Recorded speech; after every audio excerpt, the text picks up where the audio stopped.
Hello everyone, welcome back. Today I'm going to talk a little bit about selecting a winter gun. Okay.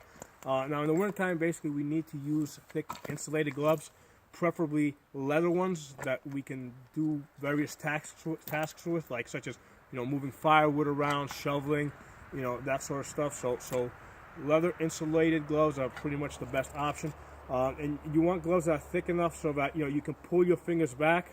Right now they're in there, but I can also pull the fingers back and make a fist inside the glove and use these as mittens. So if I feel my fingers getting numb, that's what I'll usually do, okay? And then when I need to, I can just pull them back out, put them in the grooves, and then I got my fingers back and I can work, okay? So let's go through a couple of different guns. And basically what I'm trying to give you guys here is a method of approaching this. I'm not saying pick this gun or don't you pick this gun. You can go about it on your own.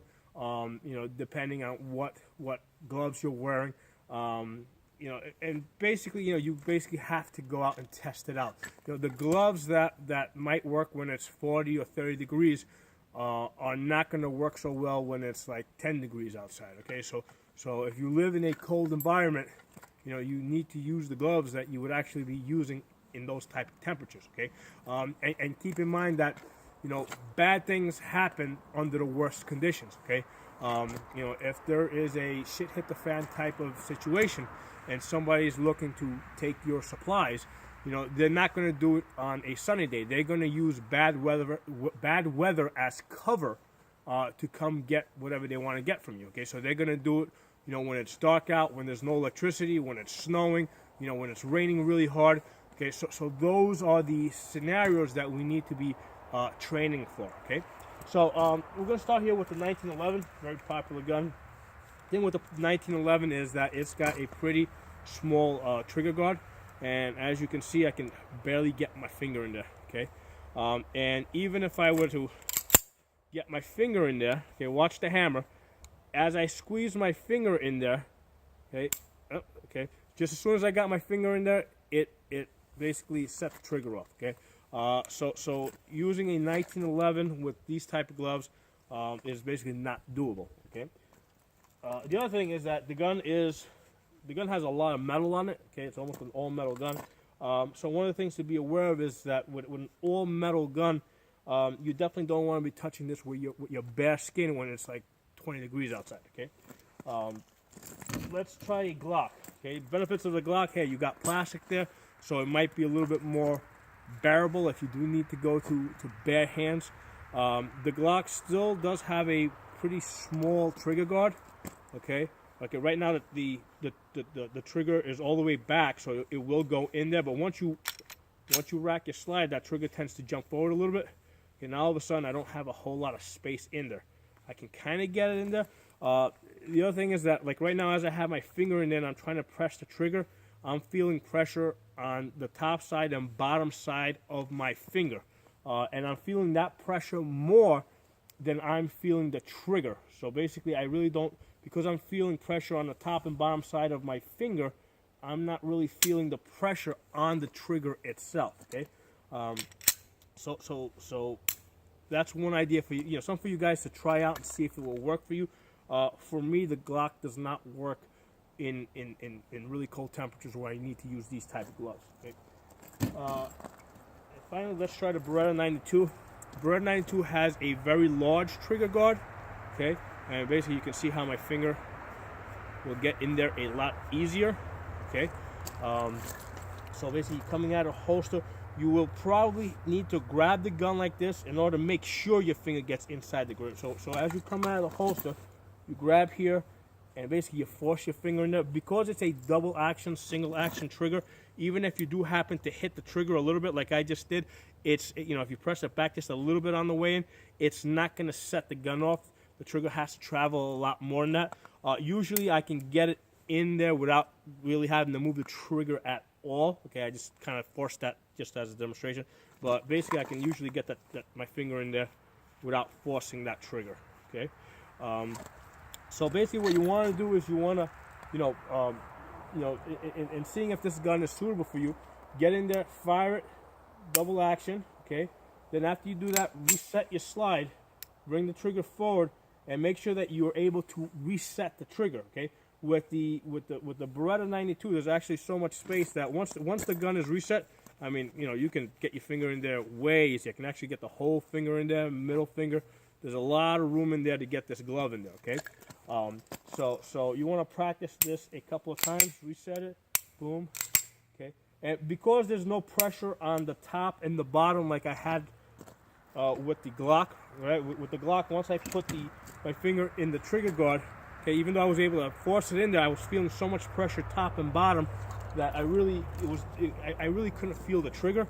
With this, there's no pressure top and bottom, so I'm able to really feel that trigger. And even after I fire the gun and it goes to the lighter trigger pull, you know, I can definitely feel that trigger. Okay, what you want to do is put your magazine in there.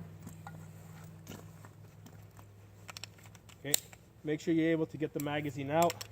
You may need to turn the gun a little bit to the sides. Okay, you know, lock the gun back, hit your slide release.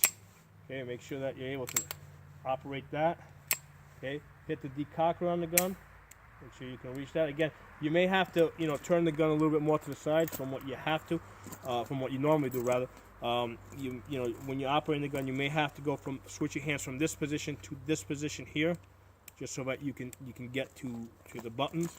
Now, one of the things that you want to be aware of with the double action, single action gun is that normally with this you have a double strike capability, which means if you get a misfire, okay, you fire the gun, you know, basically the gun doesn't go bang, or rather you squeeze the trigger and the gun doesn't go bang, you're normally able to just pull the trigger again, and there's a good chance that the round will go off.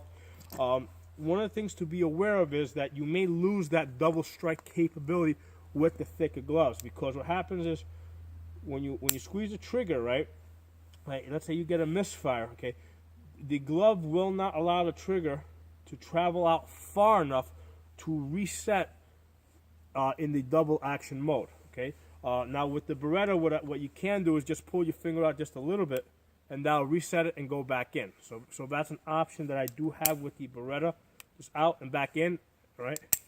Okay, so just out, back in to reset it. So I can make it work. It's one of those things that you got to practice.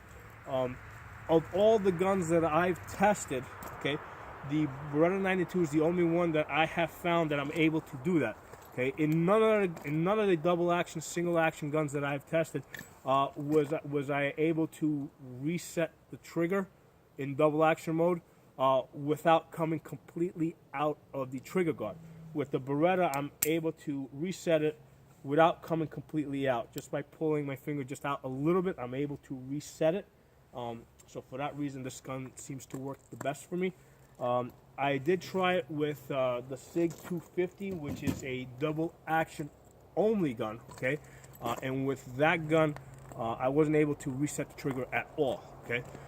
So for that reason, the Beretta 92 right now is my winter gun, okay? Unless I come across something, unless I come across a better option.